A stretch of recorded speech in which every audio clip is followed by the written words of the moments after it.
Assalomu alaykum yoshlar, yaxshimisizlar? Qabrimizda yana o'sha quloqda shovqin boshlanish davridan bilan shikoyat qilib kelibdilar bemorimiz. Bo'yin tomirlarini do'ptir qilganimizda mana svejiy deydi buni. Bu xavfli deyiladi, nostabil deyiladi. Nimaga? Qarang, zo'r gipoxagen deyiladi mana.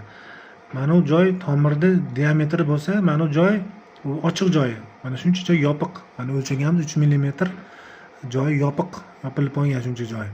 30-40% tomirni yopgan.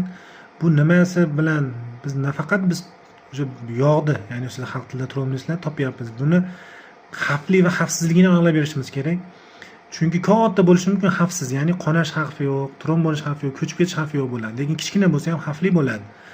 Qana ma'noda ko'chib ketish mumkin, qonash mumkin. Qonasa trombga aylanib ketadi, ko'chib ketsa maydanoq tomirga tiqilib trombga olib keladi. Shuning uchun oddiy bezyon, oddiy UZI tekshiruvimizda mana shu narsalar savollarga javob beramiz. Sog' bo'ling, salomat bo'ling, videoga bitta like